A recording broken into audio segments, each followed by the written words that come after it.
giving ourselves permission for that is important. And also having self-compassion is really important.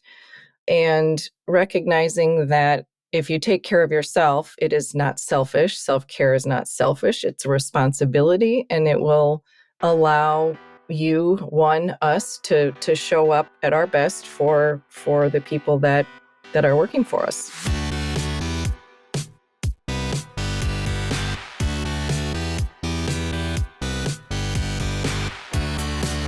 You're listening to The Successful Bookkeeper with your host, Michael Palmer. Listen each week as inspiring guests share their secrets of success to help you increase your confidence, work smarter, and build a business you love. This episode of The Successful Bookkeeper is brought to you by PureBookkeeping.com, the proven system to grow your bookkeeping business.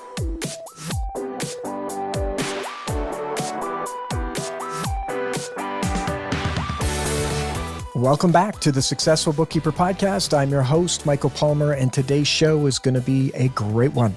Our guest is a consulting psychologist with 25 years experience, and she is the founder and author of Building Psychological Fitness.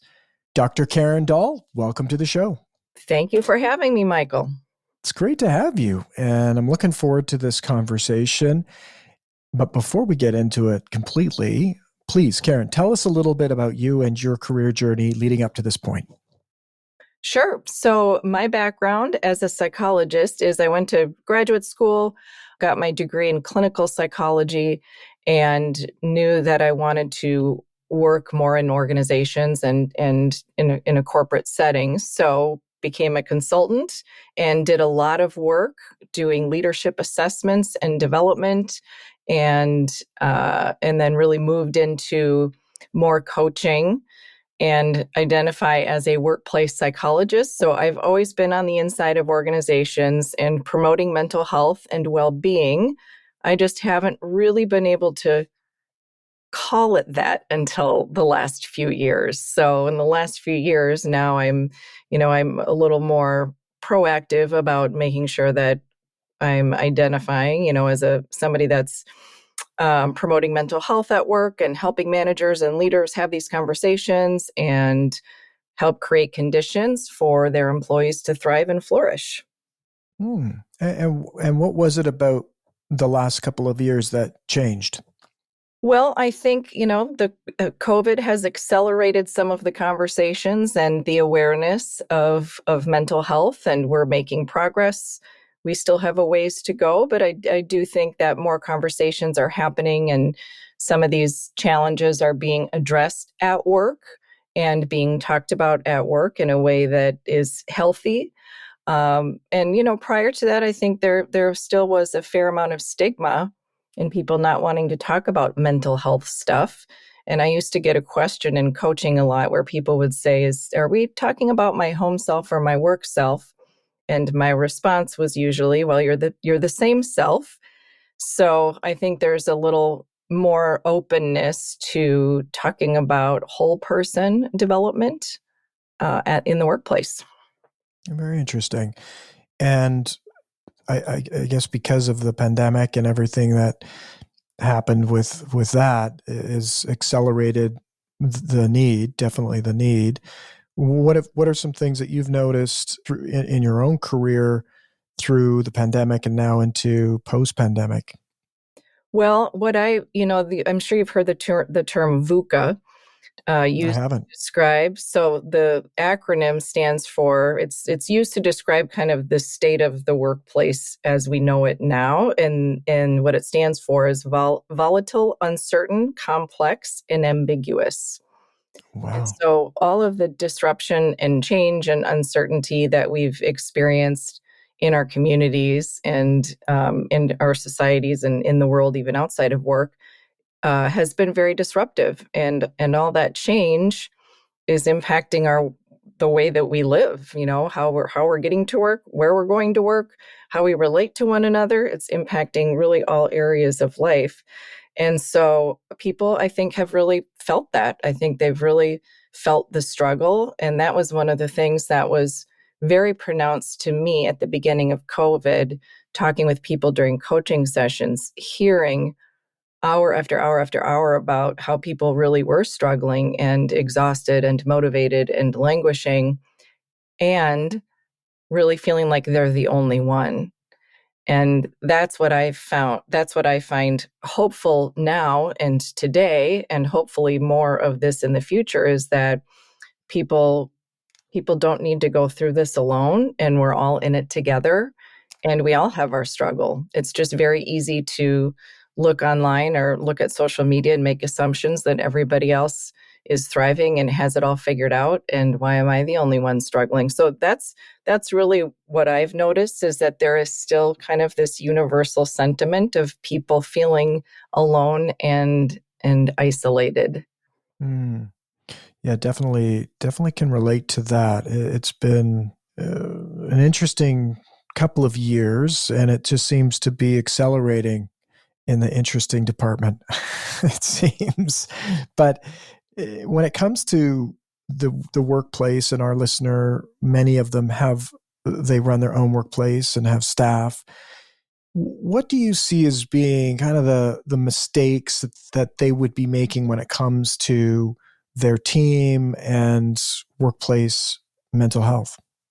Well, it's a really relevant question. And I would say, first of all, I think we're all kind of learning together. I think organizations, regardless of the size or the industry or the function, I think we're all kind of learning together. How do we create these conditions and create an infrastructure at work that's going to support people in their well-being? And I like the idea of considering the workplace to become a source of well-being rather than a source of distress. So mistakes made, I think, not having open communication, if managers aren't open and vulnerable in talking about the struggle.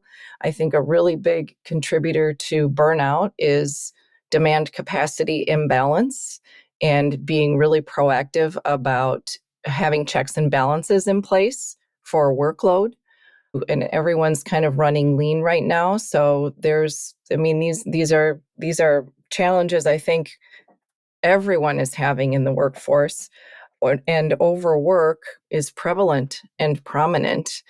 And even though I really believe in all the practices and the mental health levers that we can pull, and some of those things that I write about in my book, those aren't enough to undo overwork and overextension. And so I think there's opportunity in any workplace, just for owners, employees, employers, managers, to really be aware of setting attainable expectations and goals, and offering right-sized resources for employees to set them up for success. We'll get back to the interview right after this word from our sponsor. Do you ever feel overwhelmed with your bookkeeping business? Are there just too many things swirling around in your head without a way to organize them all? Introducing Pure Workflow. It's a simple, easy-to-use workflow practice management solution which will help you manage your clients, deadlines, workflow, and team with ease. Forget about all the struggling to keep everything organized. With Pure Workflow, you can focus on what's really important, your clients. Its client management software gives you one central place to manage all of your client relationships and communications. Plus, Pure Workflow has a flexible reporting ability that will allow you to manage your team and monitor productivity and business results. It offers everything you need to hit your deadlines, manage your to-dos, and stay in control. Unlike other workflow softwares in the bookkeeping industry, Pure Workflow is built exclusively for bookkeeping firms and comes complete with all the templates, training, and documentation for best practice bookkeeping, so you can run your business like a world-class firm. So get your precious time back, reduce overwhelm, and get organized with Pure Workflow. Check out pureworkflow.com for more information. That's pureworkflow.com. Thank you for hearing from our sponsor. Now let's get back to the interview.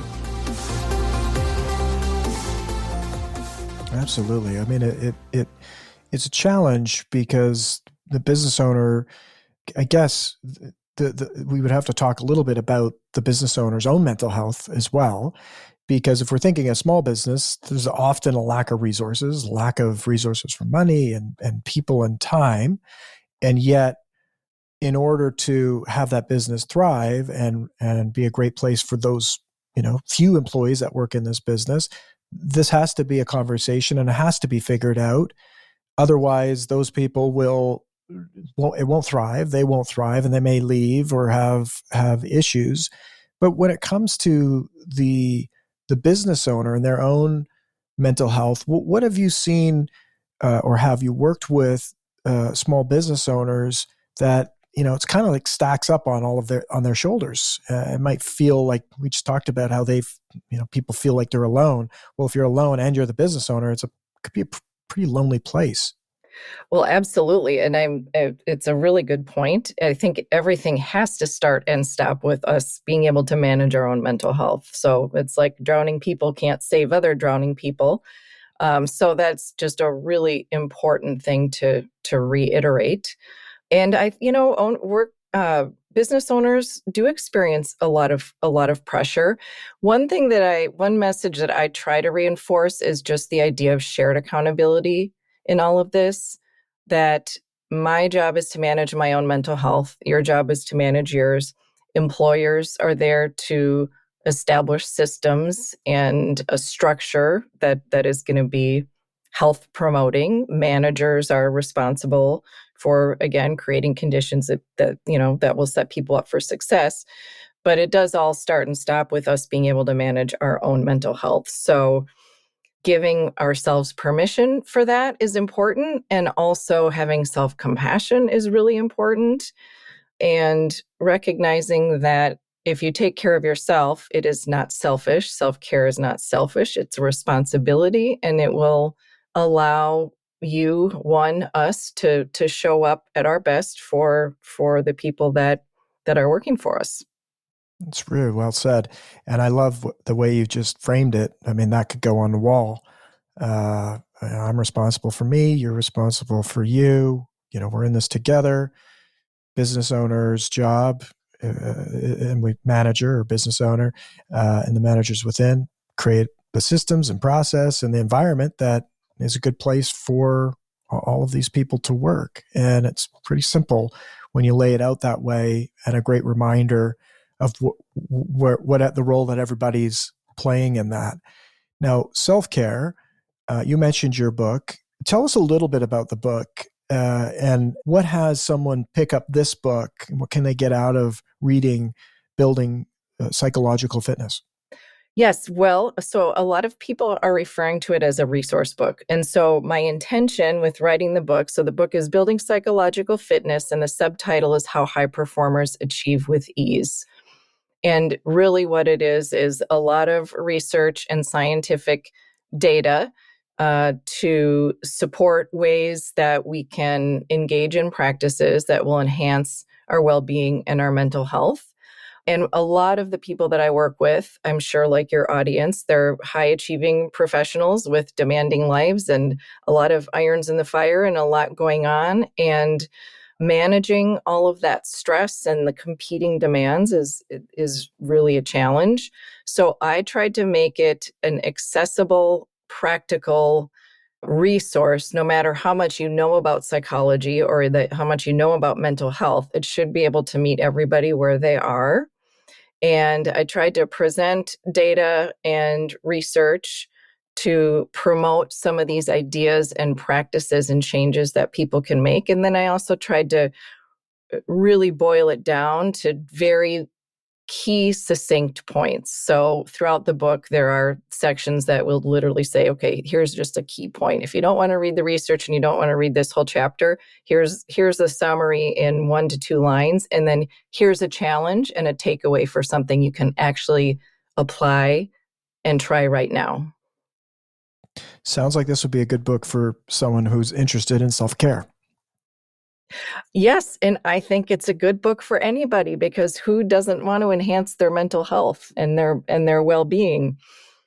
Well, I think it's critical, and in this day and age, as we talked a little bit about, not only from if you're a small business owner, you need to be preparing yourself and be in the best possible shape, if you will, mentally, spiritually, physically, all of those things in order to take on, what people go through and what they're up against, and to be able to work with people and deal with all of the challenges that they might be. You have to be in the best shape, right? We're running a pretty challenging foot race here, if you will. And you said it best, right? It's like, if you take care of yourself, that's going to be a very, very good first step in taking care of your business and the people that are inside of it. So I think that's an exciting opportunity for our listeners. And often people think of other things other than themselves when it comes to growing the business or improving the business. Like, let's improve the parts of the business, but they forget about one of the key pieces themselves. Absolutely. And I'm really promoting the idea that, there's a lot of focus on training for physical fitness, and we can apply that to enhancing psychological fitness and developing mental and emotional coping skills and ability to deal with stress to help us navigate through all of that. Yeah, let's talk a little bit about that, because it's the role of a bookkeeper spends a lot of time behind the desk on a computer, long hours typically. How does taking care of your physical health impact your mental health? Well, certainly, it's all tied together, mind-body connection. And, I think we all know what some of the basics are. We're supposed to get good sleep and have healthy nutrition and exercise and drink water and hydrate. We know plenty of those things. There's no shortage of information there. I think really the challenge is remembering to practice these things that are health promoting on a consistent basis, and taking breaks and pulling away from the computer and pulling away from the video calls and letting our brains recharge is really, really important. And I love the idea of energy management rather than work-life balance, which is basically this idea that, within a 24-hour period, we have a certain amount of resource cognitively, emotionally, spiritually, and physically.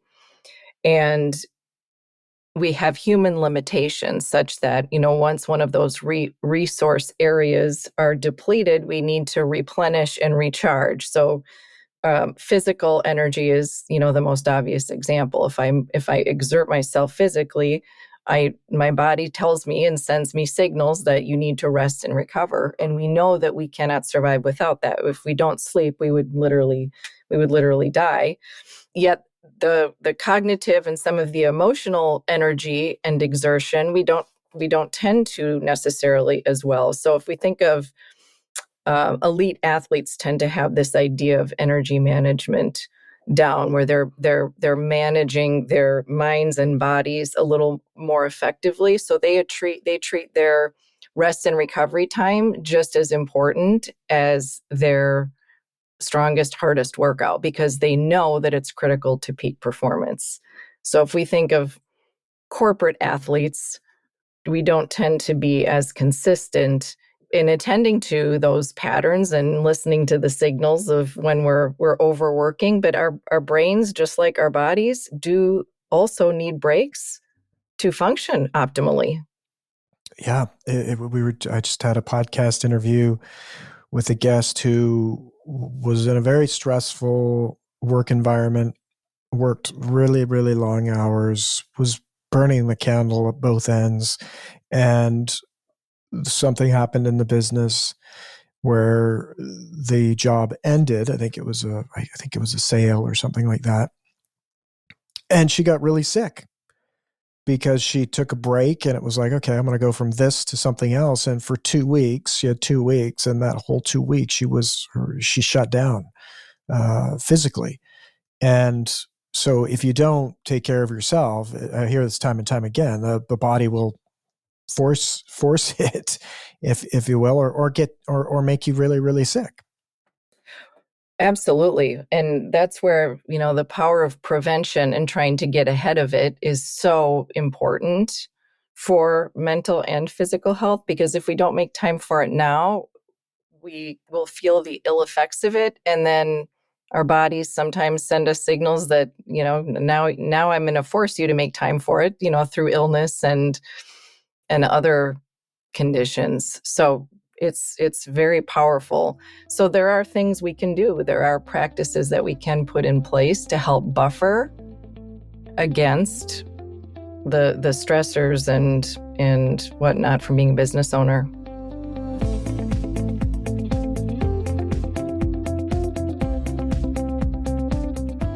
Love the analogy of the corporate athlete.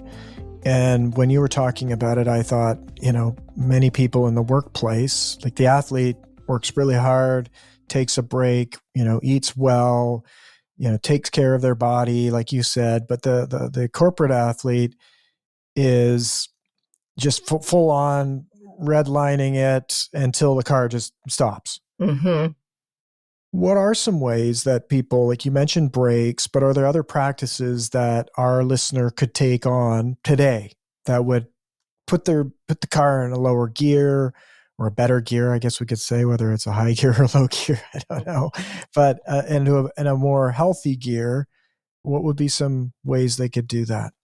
So I love that. I use the analogies of gears a lot too. So I think that's helpful for managing our nervous system and managing our response to stress. So you can go in fifth gear, that's okay, as long as we account for it and then make sure that we're pulling back into third gear so that it's more sustainable. So I think of what they can do today. I have a couple of thoughts on that. I mean, number one, there are what we call inside out practices. So that could be a top down practice or a bottom up practice. A bottom up practice would be, for example, doing yoga or engaging in breathing exercises, a 4-7-8 breathing exercise where you breathe in for 4, you hold it for 7 counts, and then you breathe out for 8.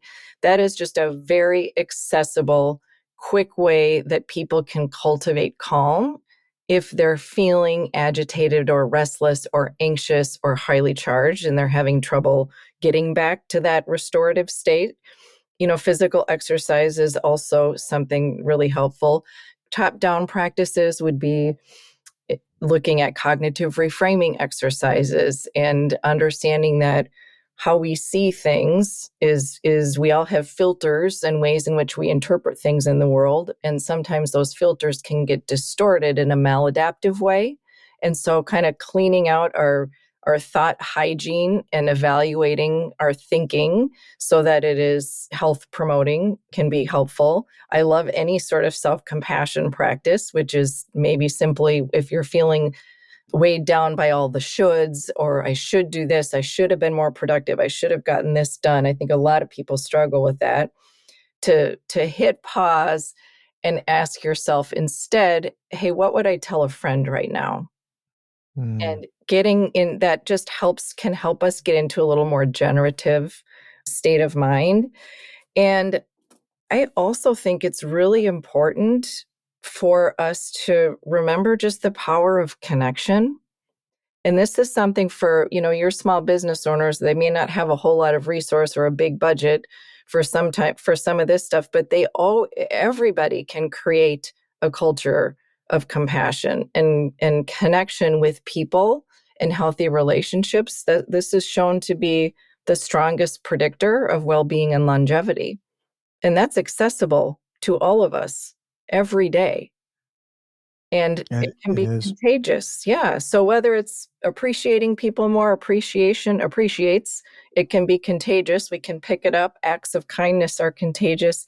Any pro-social behavior, which doesn't mean we overcompromise ourselves at the expense of our own health. Yet just an extra smile, an extra compliment, a little extra gratitude for the people that we work with can really have a compound impact. So true. And I think most of what you've said is actually quite accessible to our listener with the breathing exercises, the messages of compassion to yourself, a little bit of exercise, and then connection. So as I was listening, I was just thinking that it's amazing what just being able to connect with another person can do for how you feel about yourself and the world. And so if we take that to the, it's me with someone else outside of the business, but then bring that to our business and be able to make those kind of connections, it's very accessible to take time to actually nurture and build those connections, both inside the business and out. Mm-hmm. Yes. And just simply being present and listening to people carefully is a very simple practice that's very also often overlooked. If you look in any restaurant or public place, people that are sitting together often are looking at their phones, and that does not promote meaningful connection. So even an extra 2 minutes of a meaningful interaction can make a difference. Got to put the phones away.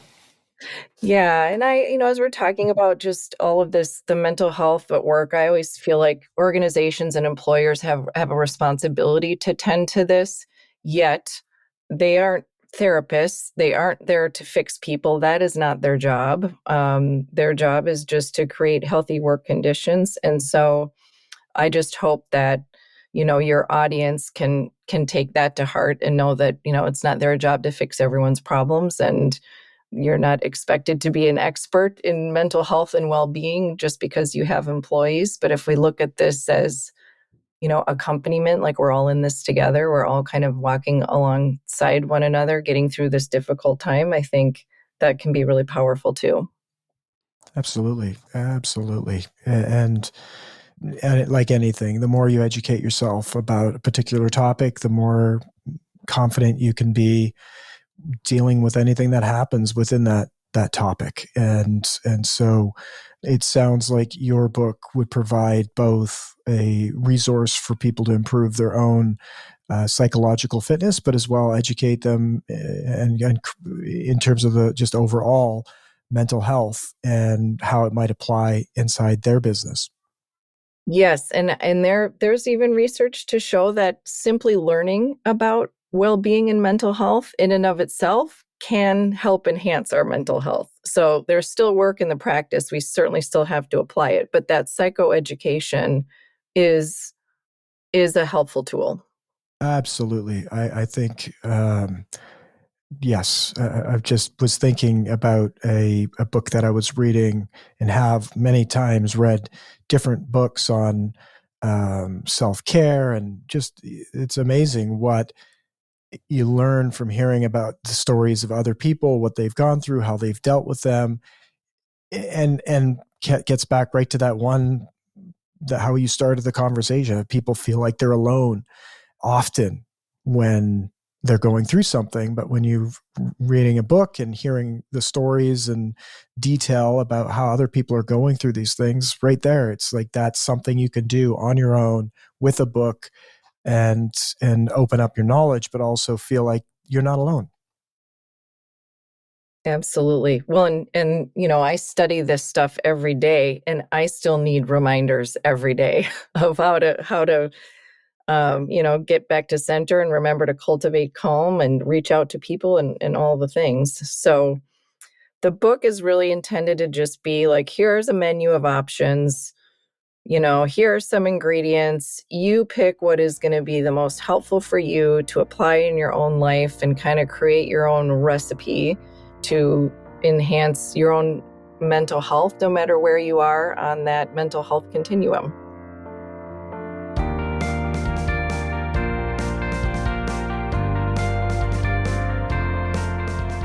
Sounds like a great resource, and this has been absolutely a fantastic conversation, and I think one that we can talk about a lot more, as you also mentioned, is that it's becoming more and more open, and people are talking about it and sharing about it, which is going to just make a healthier life for people that are maybe going through this, and as well a better workplace. Absolutely. I really appreciate that you are creating and making the space for these kinds of conversations to happen. It is really our pleasure. I mean, we like to mix in as much as we can, and this is one that it's one of those things, like you said. It's like to think of it, and we said corporate athlete, but we'll say business athlete, perhaps, because it's maybe more appropriate to our listener. But it really is that little bit. If you spend a little bit of time here, it can make a massive impact on so many different areas of one's life. And so such an overlooked, I think, opportunity to take care of ourselves and the way we think. And we do that, it can create amazing things. And it's often overlooked. Thanks for providing the opportunity for these reminders. And I'm so glad there was no math involved today. Yes, we didn't have to actually do any bookkeeping here with this conversation. Now, regarding the book, before I let you go, what's the best way for our listener to learn more about you or to get themselves a copy of this book? Thank you for asking. So you can find me on LinkedIn or drkarendahl.com, drkarendahl.com. And the book can be ordered at any bookstore, and you certainly can find it at Amazon. Wonderful. Well, this has been absolutely a refreshing conversation, Karen. On behalf of our listener, I want to thank you for your generosity in coming on the show and sharing your expertise with us. I really appreciate it. Thank you so much. Thank you. And with that, we wrap another episode of the Successful Bookkeeper podcast. To learn more about today's wonderful guest and to get access to all sorts of valuable free business building resources, you can go to thesuccessfulbookkeeper.com. Until next time, goodbye.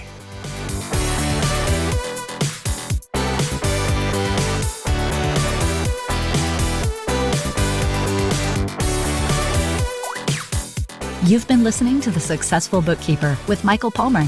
For more information and to download the resources mentioned in this episode, please visit us at thesuccessfulbookkeeper.com. Thank you for listening.